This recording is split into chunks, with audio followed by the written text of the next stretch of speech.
Bonsoir, avec notre éditorialiste Mamadou Diouf, nous allons parler de la Birmanie et se poser une question.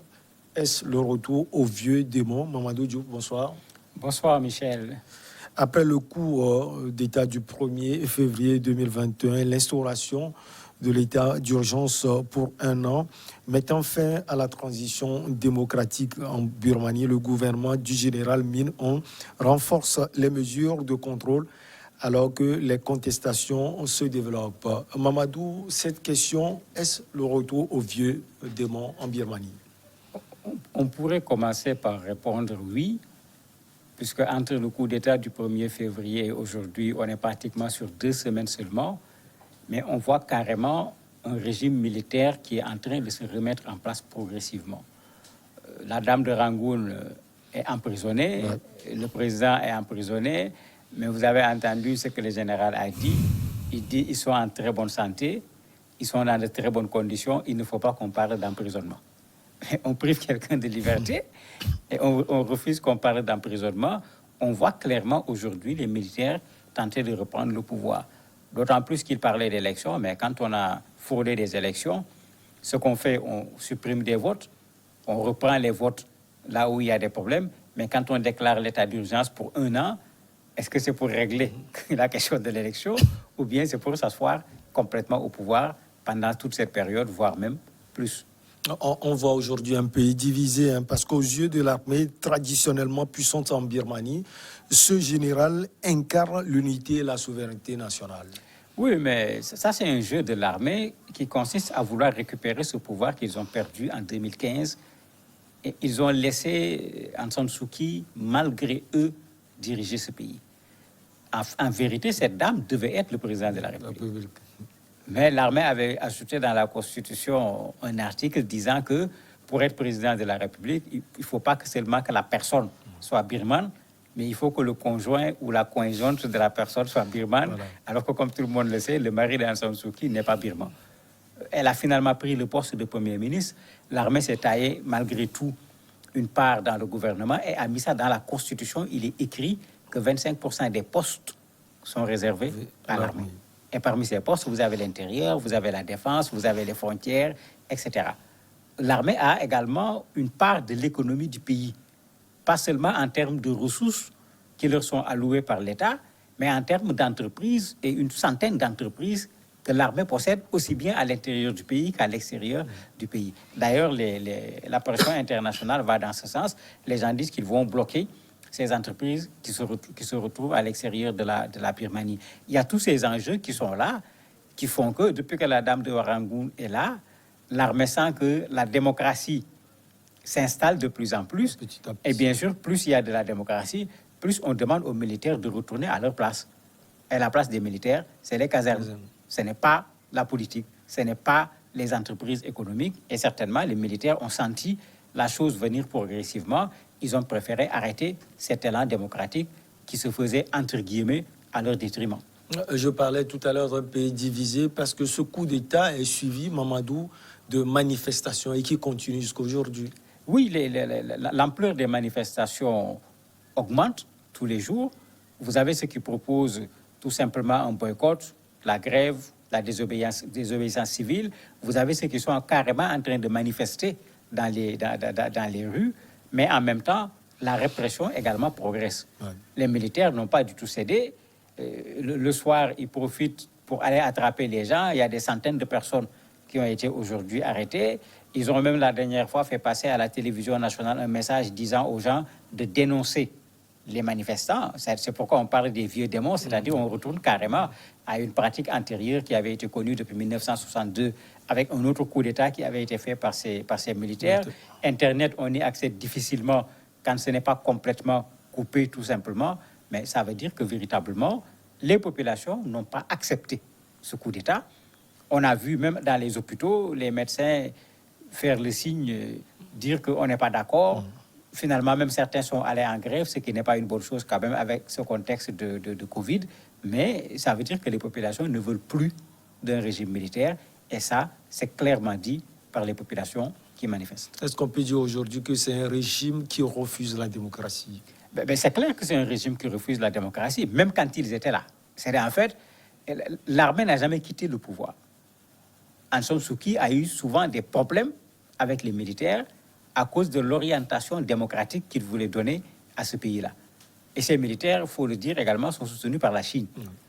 Donc, très souvent, il y a eu des accros avec cette dame, puisque l'élan qu'elle veut donner à ce pays n'a rien à voir avec ce que ces militaires veulent, qui ont des intérêts et qui veulent tout simplement garder leurs privilèges, rien d'autre. Ce n'est pas le développement du pays qui les intéresse, ce n'est pas une démocratisation qui les intéresse. Et c'est pourquoi la dame là les dérange. Et avec ces élections, il faut dire que ce qui s'est passé, ils ont été surpris. Et c'est même curieux, ces militaires, entre guillemets, ont leur parti politique. Puisqu'ils s'appellent USDP, ils ont une structure qui a été présente au niveau des élections, mais qui a été battue à plate couture, puisque le parti d'Aung San Suu Kyi a eu 82% des sièges de l'Assemblée. Il se posait un enjeu, la révision constitutionnelle. Et s'il fallait faire une révision constitutionnelle, très certainement, on va enlever une partie des privilèges des militaires, sinon la totalité. Donc, quand ils parlent d'élections qui ne sont pas démocratiques, qui sont truffées de fraude, ce n'est pas vrai. Aucune preuve n'a été montrée. À la limite, ça ressemble à ce que Trump a fait aux États-Unis. Ça a fait beaucoup de bruit, mais on n'a jamais montré la moindre des preuves.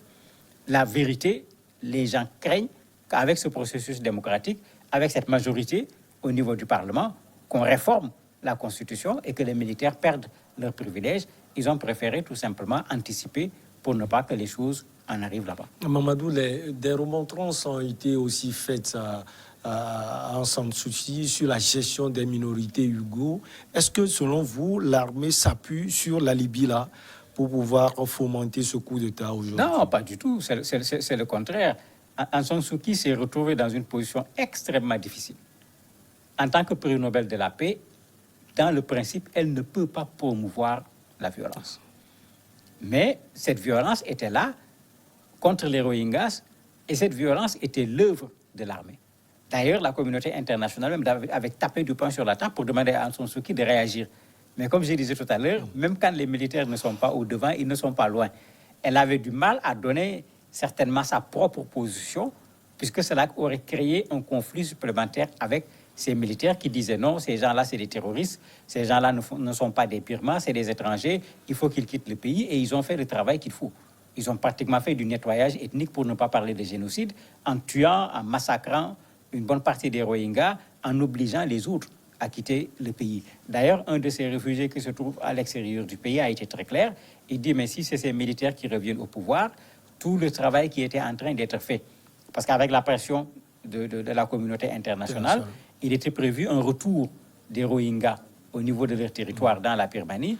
Il dit, mais si c'est ces militaires qui sont au pouvoir, ce n'est plus la peine de parler de retour au niveau de la Birmanie pour les Rohingyas. Vous avez parlé de communauté internationale. Justement, on a vu l'appel de cette communauté. Il y a le président des États-Unis, Joe Biden, qui a également parlé. Est-ce que les militaires vont être aussi têtus jusqu'au bout? Ça dépendra de la pression de la communauté internationale et de la pression intérieure. Pour le moment, la pression est bonne.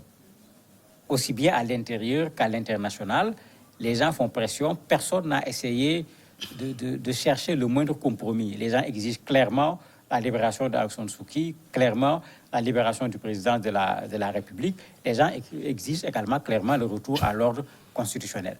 Mais ce pays a fonctionné plusieurs années, renfermé pratiquement sur lui-même, sans tenir compte de ce qu'on disait sur le plan international. Et ce sont ces mêmes militaires qui étaient là, qui sont revenus. Est-ce qu'ils vont écouter la communauté internationale? Ce n'est pas évident. Moi, je me dis que si la pression intérieure est forte, puisque la communauté internationale également réagit sur cette base, si la pression intérieure est suffisamment forte au point d'empêcher aux militaires de pouvoir gouverner, cela obligera à la communauté internationale de faire une pression encore beaucoup plus importante pour ne pas laisser ces militaires tout simplement massacrer ces populations birmanes pour pouvoir rester au pouvoir. Donc il faut nécessairement ces deux pressions-là pour amener ces militaires éventuellement à reculer, parce que pour le moment, ce n'est pas évident. Vous croyez à la capacité de la population birmane à résister nonobstant les répressions? Oui, puisque pour le moment, elles le font et elles le font bien. Quand on se rappelle, la première résistance, c'était des casseroles. Puisque tout le monde, les Birmans connaissent bien leur armée. ils ont manifesté avant qu'il y ait un tant soit peu cette transition démocratique, comme on l'appelle, mais le prix payé a été un prix extrêmement fort. C'est pourquoi, au départ, les gens ont été très prudents. Les gens se sont rassemblés dans les services, dans les hôpitaux, faire des photos, montrer qu'ils sont contre. Ensuite, c'était le concert des casseroles.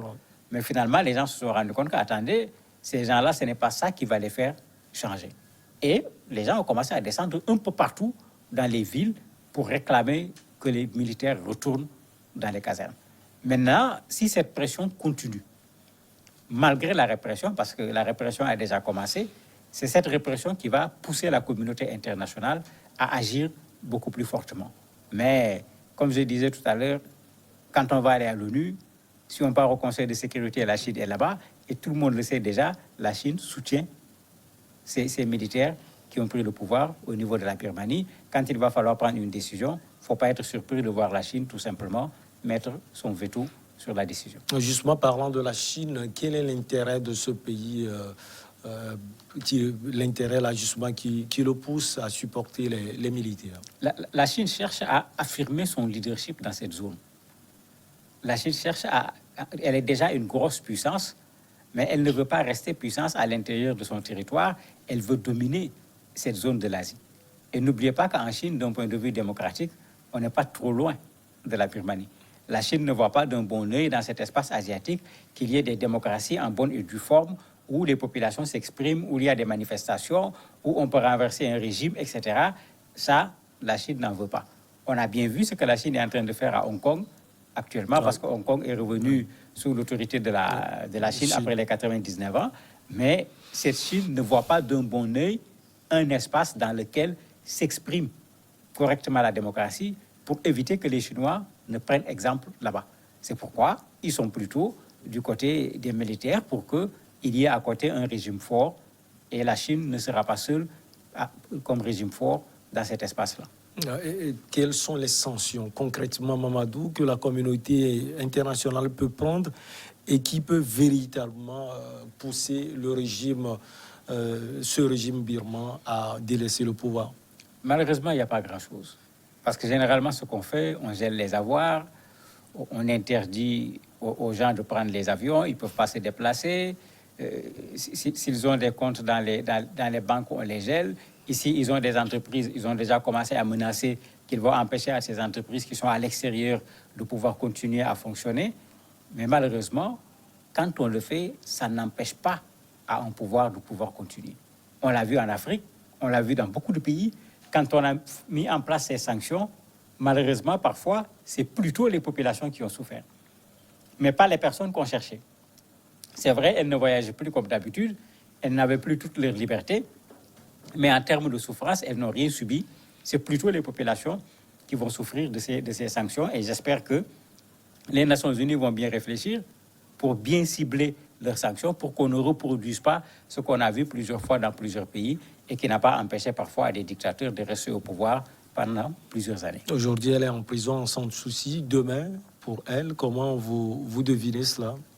Moi, j'espère que les manifestations vont finir par sa libération. Et après sa libération, mais qu'on la laisse continuer avec l'élan dans lequel elle était. C'est son parti qui vient de gagner les élections. Donc, qu'on démontre les fraudes qui ont été faites par son parti. Si on ne peut pas le démontrer, on la laisse savourer d'abord sa victoire. Et après, avec son parti, ils vont réfléchir pour voir quelle orientation donner à ce pays et quel élan donner également à ce pays sur le plan économique, parce qu'ils en ont véritablement besoin. Mamadou Diouf, merci. On va marquer une petite pause et on revient pour la suite.